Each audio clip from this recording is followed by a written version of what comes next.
হ্যাঁ, আসলে উনি ব্যাটটা আমরা যখন এশিয়া কাপে ছিলাম তখনই আমরা সবাই প্রত্যেকে আমরা ব্যাটটা পাইছি।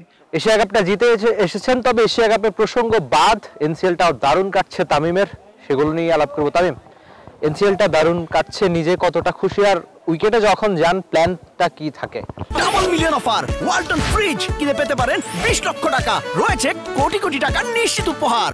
আসলে দেখেন যে আজকে একটা ভালো আমরা যে কোয়ার্টার ফাইনালে যেটা আর কি বলেন 3-4 নম্বরে আমরা টিম, আলহামদুলিল্লাহ ভালো লাগতেছে ফিলিংটা। আর যেটা মাঠে আমি সেটা মাইন্ড সেট আপনি যাই, প্রথমে আমার ভাইরা যেটা বলছে যে একটা রিল্যাক্স মাইন্ড সেট আপ যা, তুই শুধু রিল্যাক্স নিজের মতন করে খেল এবং ফ্রিডম ভাবে মানে খেলতে পারে, এটাই মাইন্ড সেট আপ থাকে।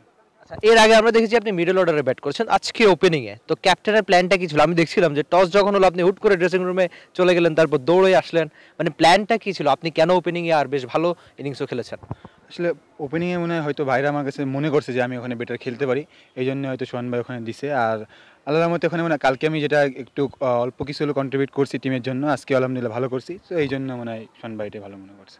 আচ্ছা, একটা খবর শুনেছি বা জেনেছি আর কি, তামিম ইকবাল হচ্ছে আপনাদের আন্ডার-19 ব্যাচের সবাইকে একটা করে নতুন সিএ ব্যাট উপহার দিয়েছে, তো আপনারা কি ব্যাটটা হাতে পেয়েছেন বা সেই গল্পটা এখন পর্যন্ত কতখানি, বা তামিম ইকবাল কি আপনাদের কথা হয়েছে কিনা তামিমের সঙ্গে? হ্যাঁ, আসলে উনি ব্যাটটা আমরা যখন এশিয়া কাপে ছিলাম তখনই আমরা সবাই প্রত্যেকে আমরা ব্যাটটা পাইছি, আলহামদুলিল্লাহ। আর যেহেতু এখন হয় কি, আপনারা তো আগে আপনি বিপিএল দল পাননি, তো সামনে যেহেতু বিপিএলটা শুরু হবে, তো এখন পর্যন্ত আপনি দল পাওয়ার আশা করছেন কিনা? আপনারা যদি কোনো প্লেয়ার ইনজুরিতে পড়ে, যদিও সেটা ভিন্ন ইস্যু, ইনজুরিতে পড়লে বা কোনো কারণে কিন্তু এখনও আপনাদের দল পাওয়ার সুযোগ আছে, তো আপনি কি বিপিএল দল পাওয়ার আশা করছেন কিনা? হ্যাঁ, অবশ্যই ইনশাল্লাহ যদি কেউ নেয় আমাকে, ইনশাল্লাহ আমি ওইটাই আশা করতেছি। আচ্ছা, আর এনসিএল এ যে বাকি ম্যাচগুলো, যদি আপনারা খুব সম্ভবত একটা বা দুটো ম্যাচ খেলবেন, তো বাকি 2 ম্যাচে আপনার টার্গেট কি থাকবে?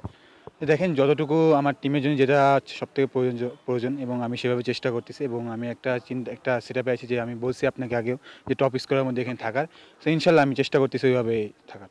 আচ্ছা, আর স্ট্রাইক রেট বেশি হওয়ার কারণটা কি? মানে একটা টি-20 ম্যাচ আপনারা গিয়ে অ্যাটাকিং ক্রিকেটটা খেলতে হয়, আপনার উপর আরেকটু বেশি থাকে, তো স্ট্রাইক রেট বেশি থাকার রহস্য তামিম কিভাবে নিজেকে মেনটেন করে সেক্ষেত্রে? সে দেখেন যে স্ট্রাইক রেট এই সব ক্রিকেট এখন যে বর্তমান যে ক্রিকেটটা এখন দেখেন স্ট্রাইক রেটেই খেলা, সো এই টি-20 ক্রিকেটটা যেভাবে আসতেছে আমি যখন পাওয়ার প্লেটা ইউজ করার চেষ্টা করি সবসময়, সো ওইভাবে আর কি 120 110 এইভাবে চেষ্টা করতেছি, কিন্তু আল্লাহর মধ্যে বেশি হইতেছে, এটাই আর কি আলহামদুলিল্লাহ।